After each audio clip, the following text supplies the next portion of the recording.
Halloween. A time for kiddies to dress up and go on escapades for oodles of candy. A time for joy. A time for creativity. A time for gluttony.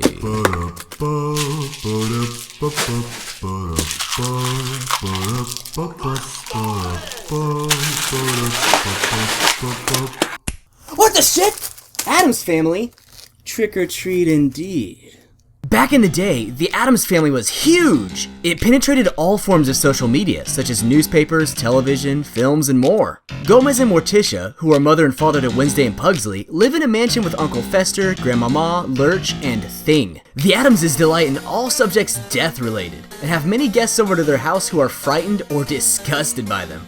The original creator of the Addams Family, Charles Addams, passed away in 1988 and didn't get to see his popular series make it to theaters in 1991 as The Addams Family! The movie follows the gruesome clan as a couple of thieves, Tully and Abigail, try their best to get at the family's riches. It did pretty well at the box office, so of course we have Addams Family on the Super Nintendo. Another one of those cash grab movie games. But did it work? Trust me, don't look at the numbers, they didn't work. Look at that title screen. The music sure does get you jazzing. I can't snap that well, but it's good. We start the game off with Gomez, who's in the Addams mansion searching for his family members. How do I know this? I don't. It's just an educated guess. The game doesn't give you any backstory. You're just left to wander around the mansion. The only characters you find are Lurch and Thing hanging out in this room, so you just assume everyone's missing. But there are context clues along the way. Ah, there it is. Your plot has arrived, ladies and gentlemen. You can go into the different doors of the mansion to access different areas. This is how the game does its stages. Each door is a different level that you have to get to the end of and fight a boss. There isn't a designated order for what to do first. So walking into a new area is a complete crapshoot in difficulty. Take this as you will. Clever game design, open-ended gameplay, bullshit. You have hearts on the top left of the screen, which are your health. Everything does 1 damage, and you only have 2 hearts. You die a lot. Heading in the bottom door places you outside the mansion. Waltzing to the left, you see the gallows, which can be climbed up to get a hat that lets Gomez fly. I can show you the world. Gomez flying in splendor. Use this newfound power to fly up to the roof of the house and drop into each of the chimneys to get different items such as 1-ups and cash. It's critical that you collect as many 1-ups as you can because this game is balls ass hard. If you head right from the house, you get to, oh my god, all the enemies! So after that, you go down to the pit and find this ball. Oh my god, the game just became so much easier. Now that I have a weapon, all the hordes of enemies make sense. I wonder if you can upgrade this thing and make it stronger. The gods have... Wait a minute. No way! After you get hit once, it's gone! What the fuck?! When you get weapons, you don't want to lose them. But it's impossible to keep them. Oh, and you may think I have a lot of lives right now. Enemies come at you from every which way. Constantly, and a lot of them are hidden just out of sight, ready to throw some sort of projectile or rush at you from off screen. You have to second guess yourself before doing anything, so those measly 2 hearts aren't gonna cut it. We need to go searching for more. Turns out, if you go all the way through that hole in the ground, you end up at the old tree. You can go into its mouth to enter a different area. Oh, real wise game. Haven't seen that one done to death. Oh wait, this was before Ocarina of Time. This is awkward. At first, I didn't think there was anything you could really do here except go into the tree's mouth, so I moved on. Well, I found out hours later, upon pure happenstance, you can jump on this one random branch. How was I supposed to know that? It doesn't stand out at all, it just looks like part of the background. Oh, there's a cute bird at the top. Kill it! Once the feathered fowl is trounced, you get... Oh my. Could it be? Another heart? Oh, yes, baby bird, yes! This is it. I can do this now. Oh no. Oh no! Even though the Addams Family is a Super Nintendo game, the cartridge doesn't contain a save battery. So the developers, Ocean, implemented a save system through passwords. So if you turned off the game and forgot to write your password down, Actually, you can get everything back by just doing it again. It's pretty easy. It's time to go back to the mansion. This land shall be conquered first! The snow area is easy enough. In the first part, you gotta dodge endless penguins that are being pulled towards you like a magnet. They never stop coming from the sides of the screen. Unless you stop moving. So the easiest way to get through here is just take your time. After that, it's back to the old dodging obstacles with our stars Weird Goat Thing, Out of Place Eyeball, and Evil Snow Boulder. Once you get through all that crap, trust me, you'll die. We face off against the Snowman. Gotta love that stunning originality. Remember him from the Addams Family movie? Oh, you never saw it? Oh, well, it wasn't in there. For a first boss, the Snowman sucks more than having to eat yellow snow. Not because he's cleverly designed or has an intricate attack pattern. No. The floor is just slippery. And on top of the fact that Gomez already slides around on the floor like he's Luigi or something, this boss becomes a complete nightmare. Dang it.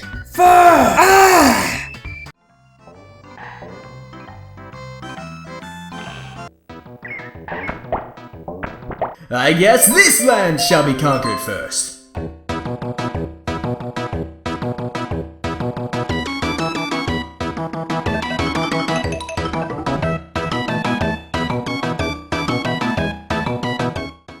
We're here. No one can stop us now. The Centipedes, an obviously rejected Mario enemy, are pretty easy. You just sit on the left of the screen and wait. The pattern of the 3 worms stays the same, so you're literally just battling with your patience at this point.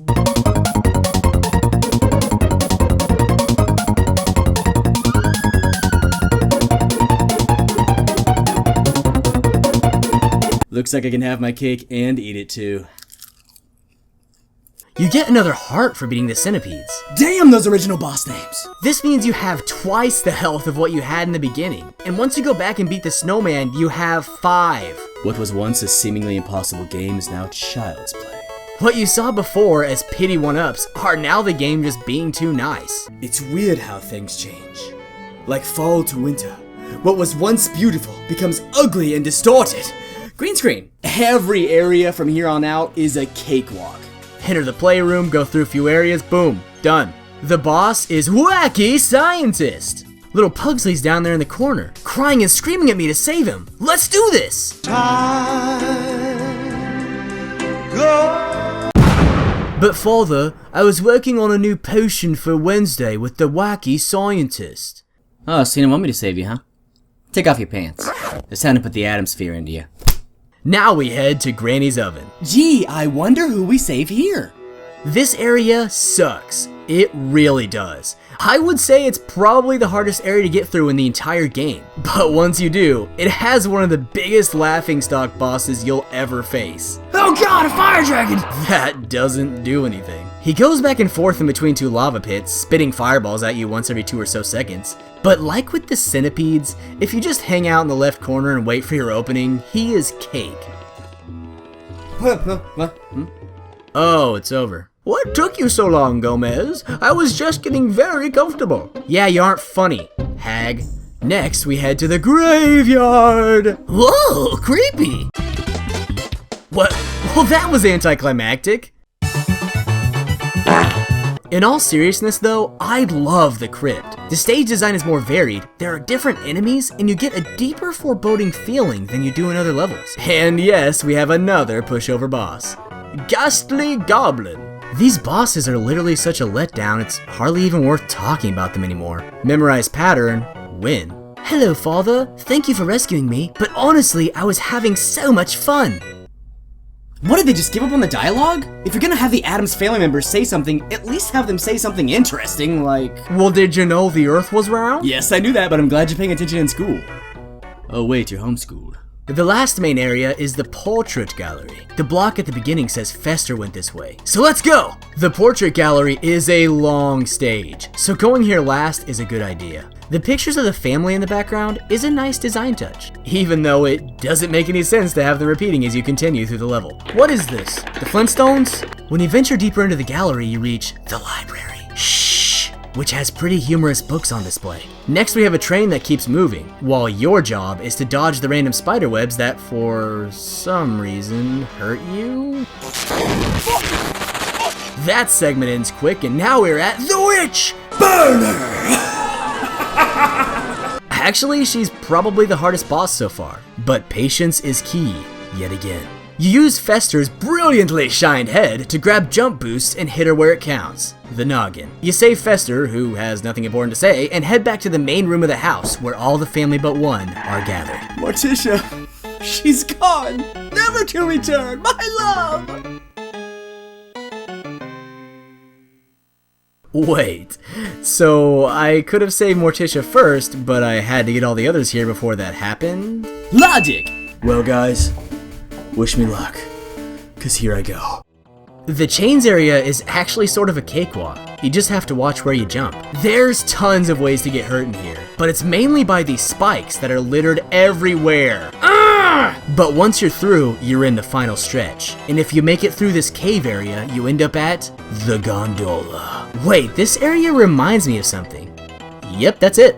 Trust me, the boat is a trick. Take to the sea! It's way easier. After all your trials, you arrive at the Addams vault, which is mysteriously open. Gomez quickly surveys his vast amount of cash before heading into the final boss, the Nasty Judge. Now you may be wondering, why in the hell is the final boss a judge? It doesn't make any sense. Well, in the movie, Judge Womack kicks the Addams family out of their own estate, so I guess that's believable. If the real villain in the Addams family was the judge, but it isn't. It was Abigail and Tully. Final boss failures aside, once you beat her, him, the judge, you are treated to a wonderful cutscene showcasing the deep romance of Gomez and Morticia. Well done, my darling. You have saved the family fortune and Fester has returned to the fold. Think nothing of it, Querida. I enjoyed exploring this old House of Oz once again. Oh, Gomez, I remember too. All those simply wonderful, dark and devious nooks and crannies. Unhappy, darling? Yes, completely. Unhappy, darling? Yes, completely. That's it. Thing waves goodbye and you're treated to the credits. There's nothing extra. The game just restarts. Addams Family on the SNES wasn't a console exclusive, if you can believe that. It was also released on the NES, Atari, Mega Drive, and Genesis. Whoa. The Super Nintendo actually hadn't been out for long when this game was being developed, but apparently it's still the best of all the versions. That doesn't change the fact that this game is harder than hell and doesn't give you any direction on where to go. You have to dedicate serious time to finding this world's secrets, but once you do, this game can be beaten in a couple hours. I'm also starting to wonder if I should call 911 for identity theft. The ball you get is literally Mario's fireball. The invincibility animation is jacked directly from Sonic. And when you collect 100 cash symbols, you get a 1-up. Even the death animation is ripped straight from the plumber himself. You have to ask yourself, when does inspiration become flat out thievery? Well, I raise you one Addams Family. But to be honest, this game isn't even that bad. I actually kind of enjoyed it. It's time. Trick or treat! Boy, have I got something for you. Is it a giant slip-slop bar? Is it an entire yard of crazy gum? You got to be kidding me. No. Nobody plays garbage like this anymore. Go play a real game. You stink and so does your show. Oh well, I guess I could review a Call of Duty game or something. What the hell?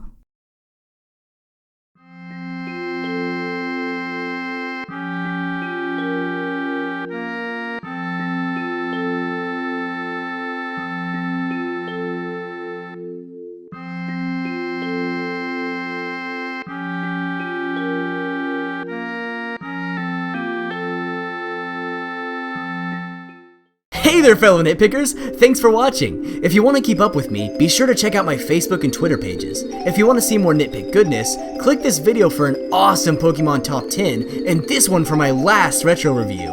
And I hope you had an awesome Halloween.